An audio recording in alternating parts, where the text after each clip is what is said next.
A transferência da capital de Minas Gerais de Ouro Preto para Belo Horizonte, no final do século XIX, representa um momento crucial na história do estado e reflete as aspirações modernizadoras de uma parte da elite dirigente brasileira da época. Esta mudança deve ser analisada dentro de um contexto geopolítico e cultural mais amplo, onde a busca pela modernidade e pelo progresso eram forças motrizes. Contexto geopolítico. Ouro Preto, embora histórica e culturalmente significativa, apresentava limitações geográficas e infraestruturais, que dificultavam seu crescimento e a administração eficiente do estado. Situada em uma área montanhosa e de difícil acesso, a cidade enfrentava problemas de expansão urbana e modernização, essenciais para acompanhar o desenvolvimento do Brasil na virada do século. A decisão de construir uma nova capital foi influenciada por um desejo de romper com o passado colonial e afirmar uma nova identidade progressista. Belo Horizonte foi planejada para ser um símbolo de modernidade e organização, contrastando com as características mais caóticas e tradicionais de Ouro Preto.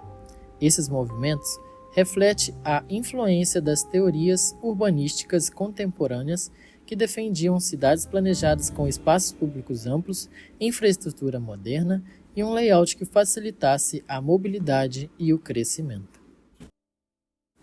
Elementos culturais e a mudança no pensamento.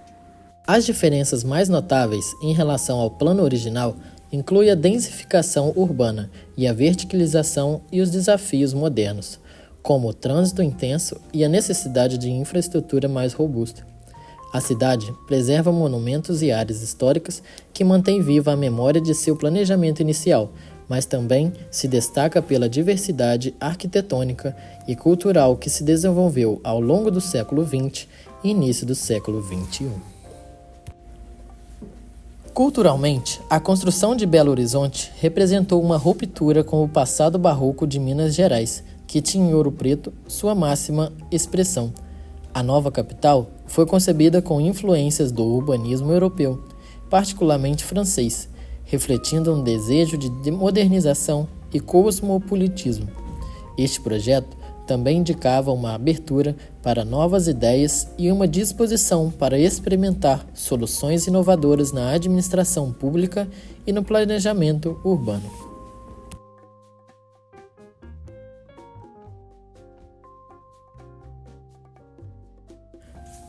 A equipe encarregada de avaliar Belo Horizonte hoje encontra uma cidade que preserva alguns elementos de seu plano original, mas que também se transformou significativamente.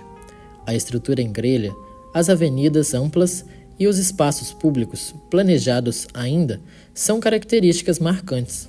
No entanto, como qualquer cidade viva e em crescimento, Belo Horizonte se expandiu para além dos seus limites originalmente planejados, incorporando novas áreas e adaptando-se às necessidades contemporâneas. Em resumo, a construção de Belo Horizonte foi um marco na história de Minas Gerais e refletiu um desejo de modernização que estava em sintonia com as aspirações de uma elite dirigente, desejosa de progresso e ruptura com o passado colonial. Hoje, a cidade continua a evoluir, preservando elementos de seus planejamentos originais, mas adaptando-se às novas realidades e desafios, mantendo-se como um testemunho vivo de transformação urbana e cultural do Brasil. Pontos turísticos da primeira cidade moderna planejada do Brasil. Na década de 1940, Belo Horizonte estava em plena expansão e modernização. Juscelino Kubitschek, então o prefeito da cidade, tinha uma visão ambiciosa de transformar a capital mineira em um exemplo de modernidade e progresso. Como parte desse plano, ele concebeu o Complexo Arquitetônico da Pampulha, que incluiria uma série de edifícios e espaços públicos inovadores. Para isso, Kubitschek chamou o jovem e talentoso arquiteto Oscar Niemeyer para liderar o projeto. A Igreja de São Francisco de Assis foi projetada não apenas para um local de culto, mas também como uma obra de arte. Niemeyer colaborou com o renomado artista Cândido Portinari, que criou murais e painéis representando cenas da vida de São Francisco de Assis. O objetivo era integrar arquitetura, arte e paisagem, criando um espaço que transcendesse a função religiosa e se tornasse um símbolo cultural. A Igreja da Pampulha é um exemplo marcante do estilo modernista de Oscar Niemeyer. Suas curvas sinuosas e o uso inovador do concreto armado desafiaram as convenções arquitetônicas da época. Niemeyer buscou criar uma estrutura que harmonizasse com a paisagem ao redor da Lagoa da Pampulha, resultando em uma obra que ao mesmo tempo é ousada e integrada ao ambiente natural. Apesar de sua beleza e inovação, a Igreja de São Francisco de Assis enfrentou resistência inicial da Igreja Católica, que considerava sua arquitetura moderna inadequada para um local de culto. Foi apenas em 1959, 16 anos após sua construção, que a igreja foi consagrada. Desde então ela tem servido não apenas como um local de culto, mas também como um ponto de encontro comunitário e um símbolo do espírito inovador de Belo Horizonte. Hoje, a Igreja da Pampulha é reconhecida internacionalmente como um ícone da arquitetura moderna. Em 2016, o Complexo da Pampulha, incluindo a igreja, foi declarado como Patrimônio Cultural da Humanidade pela Unesco. A Praça 7 de Setembro, também conhecido como Praça 7, foi planejada como parte do projeto urbanístico de Belo Horizonte, idealizada por Arão Reis no final do século XIX. Inaugurada oficialmente em 7 de setembro de 1922, a praça foi projetada para ser um ponto central da nova capital, simbolizando a modernidade e o progresso. No centro da praça encontra-se o obelisco, conhecido como Pirulito, erguido em 1924 para comemorar o centenário da independência do Brasil. O monumento feito de granito é um marco histórico e serve como ponto de referência importante para o morador de Belo Horizonte.